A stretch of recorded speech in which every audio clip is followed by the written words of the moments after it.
یہ بڑا پرغم سبق ہے اس واسطے کہ اس میں نبی کریم صلی اللہ علیہ وسلم کی رحلت کا کچھ واقعات ذکر ہیں، تو میں اس سلسلے میں مختصر طور پر یہ بات عرض کرتا ہوں۔ اللہ پاک نے نبی کریم صلی اللہ علیہ وسلم کو ایک خاص مقصد کے لیے بھیجا تھا، وہ ہے تکمیل دین۔ آپ صلی اللہ علیہ وسلم کے ذریعے سے چند کام ہوئے بڑے بڑے۔ ایک تو دین کامل ہو گیا، الیوم اکملت لکم دینکم، اور کامل جو ہوا دین علمی طور پر بھی ہوا، عملی طور پر بھی ہوا۔ نبی کریم صلی اللہ علیہ وسلم کو اللہ نے جان نثاروں کی جماعت عطا فرمائی تھی۔ آگے مناقب صحابہ میں بھی میں نے یہ بات عرض کرنی ہے، لیکن آپ ذرا مختصر طور پر تھوڑی بات یاد رکھیں۔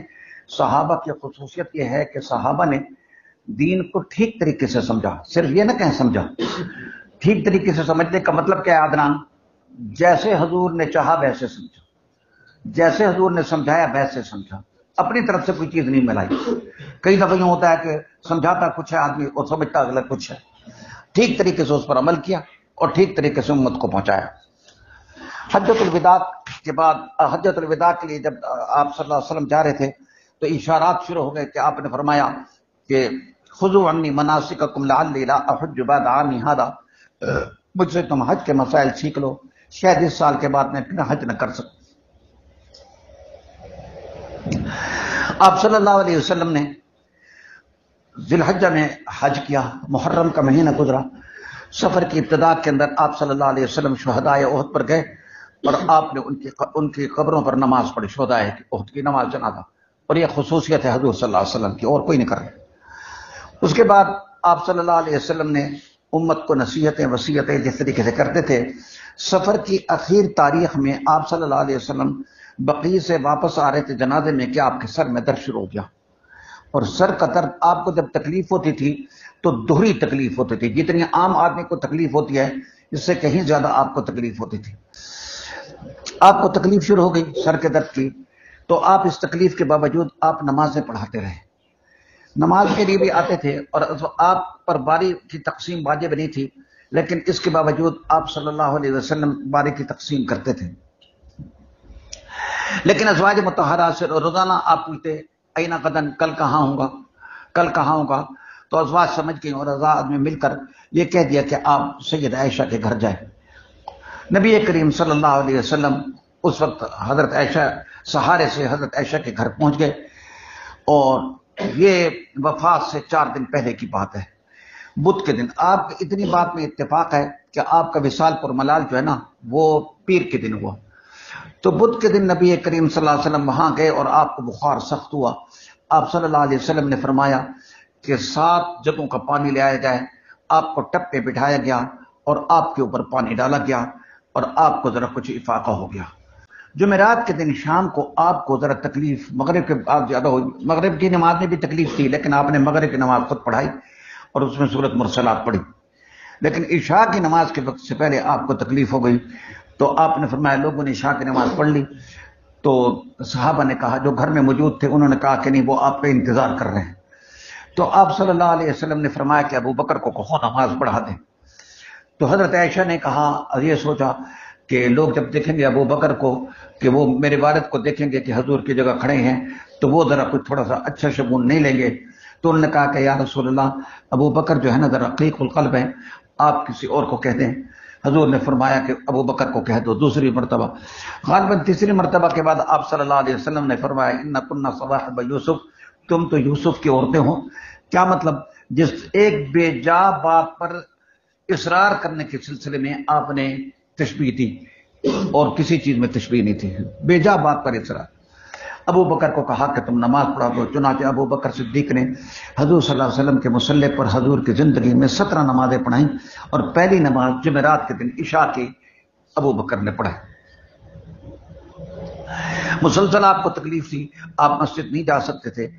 وفات سے پہلے 2 دن یعنی ہفتے کے دن یا اتوار کے دن آپ صلی اللہ علیہ وسلم تشریف لے آئے باہر، آپ سہارے سے باہر آئے تو اس وقت ظہر کی نماز ہو رہی تھی، ظہر کی نماز ہو رہی تھی، تو اس وقت میں ابو بکر نے دیکھ لیا کہ حضور آ رہے ہیں، تو ابو بکر پیچھے ہٹنے لگے۔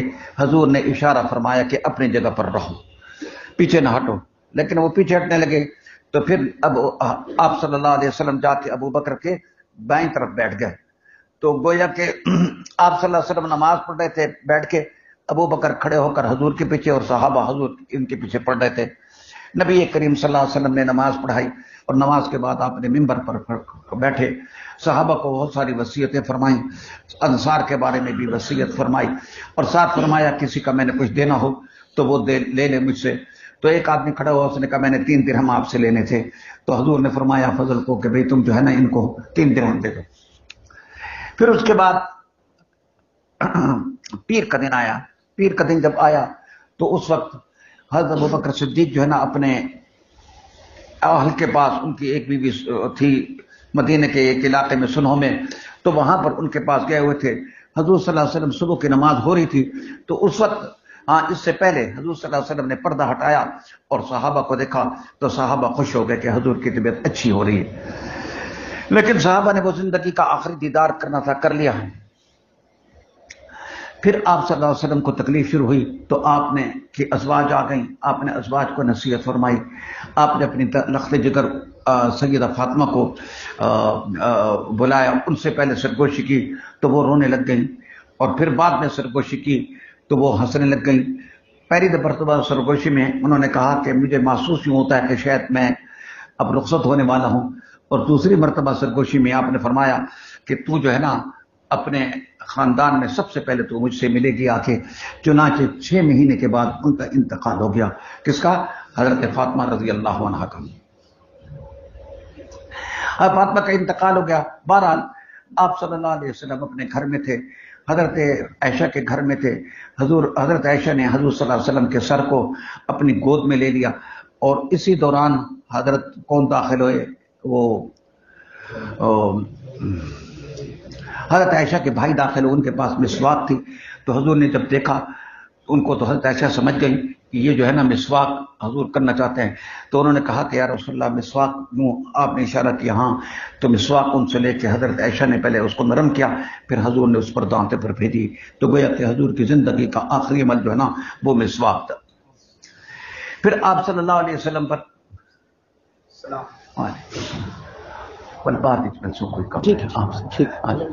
پھر آپ صلی اللہ علیہ وسلم پر ذرا تکلیف ہوئی تو آپ صلی اللہ علیہ وسلم کے پاس ایک برتن رکھا تھا، آپ پانی کے برتن کے اندر جو ہے نا ہاتھ ڈالتے تھے، اور کہتے ان للموت سکرات، کہ موت کی بھی کیا ہوتی ہے، شدت ہوتی ہے، سختی ہوتی ہے۔ تو بہرحال مختلف احوال چلتے رہے، یہاں تک کہ آپ صلی اللہ علیہ وسلم حضرت عائشہ کی گود کے اندر تھے۔ حضرت عائشہ کہتی ہیں کہ میرے سینے اور میرے گلے کے درمیان حضرت صلی اللہ علیہ وسلم کا سر تھا، کہ آپ صلی اللہ علیہ وسلم نے فرمایا کہ امار رفیق الاعلیٰ، کہ میں رفیق اعلیٰ کے ساتھ جاتا ہوں۔ آپ کی نگاہ مبارک جو ہے نا وہ ٹک گئی کس کے اوپر بھائی؟ چھت کی طرف، اور آپ نے ہاتھ کو یوں نیچے کر دی۔ جب آپ صلی اللہ علیہ وسلم نے ہاتھ کو یوں نیچے کر دیا تو اس کا مطلب ہے کہ حضرت صلی اللہ علیہ وسلم کا وصال ہو چکا تھا۔ وصال سے پہلے جو باتیں ہیں، جو باتیں کتاب میں آ رہی ہیں وہ میں نہیں پڑھا رہا، میں نے آپ کو نہیں بتائی، میں نے اوپر کی باتیں بتائی ہیں۔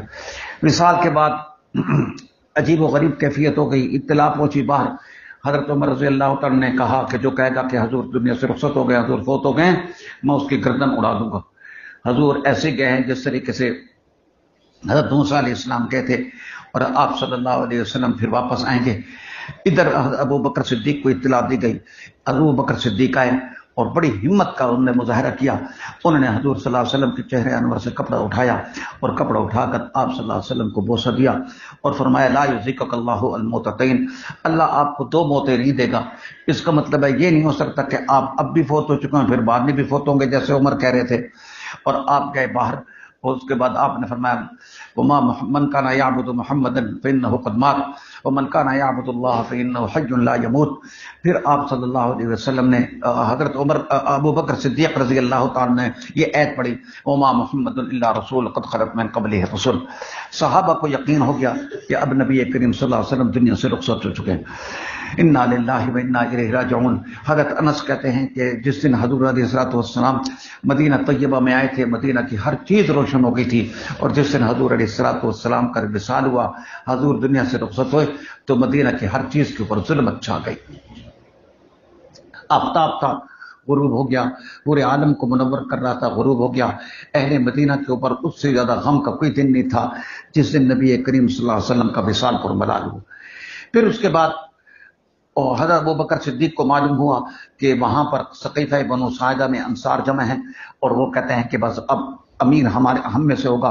حضرت ابوبکر، حضرت عمر اور ابو عبیدہ بن جراح یہ تینوں وہاں پر گئے اور انہوں نے کہا کہ منا امیر ومنکم امیر، تو ابوبکر صدیق نے کہا نحن الامراء وانتم الوزراء، اور پھر کہا الائمۃ من قریش۔ بہرحال تقریر کی، اور تقریر کرنے کے نتیجے میں بہت انتہائی اختصار کے ساتھ میں چند باتیں آپ کو عرض کر رہا ہوں۔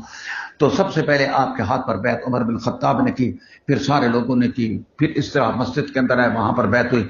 یہ تھا کون سا دن؟ پیر کا دن۔ پھر منگل کا دن جب ہوا تو حضرت ابوبکر صدیق نے اہل بیت کو کہا کہ تم مل کر نبی کریم صلی اللہ علیہ وسلم کو غسل دو۔ پھر یہاں پر مسئلہ پیدا ہو گیا کہ حضور علیہ الصلوۃ والسلام کی تدفین کہاں کی جائے، بقیع میں کی جائے، مکہ میں کی جائے، یہاں پر کی جائے۔ تو حضرت ابوبکر صدیق نے کہا کہ میں نے حضور سے یہ سنا ہے کہ نبی کا انتقال جہاں پر ہوتا ہے وہیں پر ہی نبی کی تدفین ہوتی ہے۔ چنانچہ نبی کریم صلی اللہ علیہ وسلم کا انتقال جس چارپائی پر ہوا تھا، حضرت ابو طلحہ نے وہ جگہ اٹھائی وہاں سے، اور بالکل وہیں چارپائی کے نیچے نبی کریم صلی اللہ علیہ وسلم کے لیے قبر کھودی گئی۔ آپ صلی اللہ علیہ وسلم کا ایسے اجتماعی جنازہ نہیں ہوا جس طریقے سے ہم سمجھتے ہیں۔ ایک سوال ہوتا ہے کہ حضور کا جنازہ کس نے پڑھایا تھا؟ جماعتوں کی جماعتیں آتی تھیں، پہلے مہاجرین اولین آئے، پھر انصار آئے، پھر مرد آئے، باقی لوگ آئے، پھر عورتیں آئیں، پھر آخر میں بچے آئے، اور ہر کوئی آ کے تکبیر پڑھ کے اور دعا کر کے درود شریف پڑھ کے چلے جاتا تھا۔ یہی رسول صلی اللہ علیہ وسلم کا جنازہ ہوتا تھا۔ آپ صلی اللہ علیہ وسلم کا جب جنازہ پورا ہو گیا، پھر اس کے بعد حضرت عائشہ کہتی ہیں کہ ہم کو پتہ لگا کہ آپ کی قبر بنائی گئی، تو منگل اور بدھ کی درمیانی رات میں نبی کریم صلی اللہ علیہ وسلم کی تدفین ہو گئی۔ انا للہ و انا الیہ راجعون۔ اور اس وقت حضرت انس کہتے ہیں کہ ہم نے ابھی اپنے ہاتھوں کو جھاڑا بھی نہیں تھا کہ اپنے دلوں کے اندر ہم نے تغیر محسوس کر لیا، اس واسطے کہ وہ انوارات، وہ برکات جو رسول اللہ صلی اللہ علیہ وسلم کی وجہ سے امت کے اوپر نازل ہو رہی تھی، وہ جو ہے نا وہ ختم ہو گئی۔ اور پھر لوگوں نے اس کے بعد ابوبکر صدیق رضی اللہ عنہ کی بیعت کر لی۔ یاد رکھو بیعت کی سب نے کی، لیکن حضرت سعد بن عبادہ جو انصار خزرج کے امیر بھی تھے اور وہ بیعت میں پیچھے رہ گئے، اور اگرچہ بعض روایات کے مطابق بعد میں انہوں نے بیعت کر لی تھی، لیکن بعد ایسے ہیں کہ ان کے پیچھے رہ گئے تھے، اور پھر وہ وہاں پر شام میں چلے گئے تھے اور وہاں پر ان کا انتقال ہو گیا تھا۔ لیکن ایک دو کے ایسے پیچھے رہنے سے کچھ نہیں ہوتا۔ اجماع سے صحابہ کا ابوبکر صدیق رضی اللہ عنہ کی خلافت کے اوپر بہ کیا ہے اجماع۔ آپ انشاءاللہ اگلے سال بخاری کے اندر بھی یہ بات پڑھیں گے کہ حضرت علی رضی اللہ عنہ نے پہلے بھی بیعت کر لی تھی، اور حضرت علی کی پہلے بیعت کے بعد پھر دوبارہ بھی بیعت کی تھی۔ حضور صلی اللہ علیہ وسلم کی جب وفات کی خبر جزیرۃ العرب میں پھیلی تو اس وقت بہت سارے لوگ مرتد ہو گئے، اور کچھ لوگ جو ہے نا انہوں نے زکوٰۃ دینے سے انکار کر دیا۔ حضرت ابوبکر صدیق نے ایک ہی دن کے اندر 11 لشکر روانہ کیے تھے اور آپ نے جہاد کیا تھا۔ یعنی یوں سمجھے کہ جزیرۃ العرب ایک لحاظ سے اکھڑ گیا تھا، لیکن حضرت ابوبکر صدیق کی حکمت عملی نے، جام بازی نے، شجاعت نے، حکمت اور تدبر نے جزیرۃ العرب کو پھر سنبھالا، اور اسلام جو ہے نا پھر اپنے پیروں پر کھڑا ہو گیا۔ یہ ایک لمبی تاریخ ہے، لمبی داستان ہے کہ آپ نے منکرین زکوٰۃ کے خلاف بھی جہاد کیا، مرتدین کے خلاف بھی جہاد کیا، مسیلمہ کذاب کے خلاف بھی جہاد کیا، اسود عنسی اس کے خلاف، وہ جو طلحہ کذاب تھا اس کے خلاف بھی جہاد کیا، اور اس طریقے سے نبی کریم صلی اللہ علیہ وسلم کی دنیا سے رخصت ہو گئی۔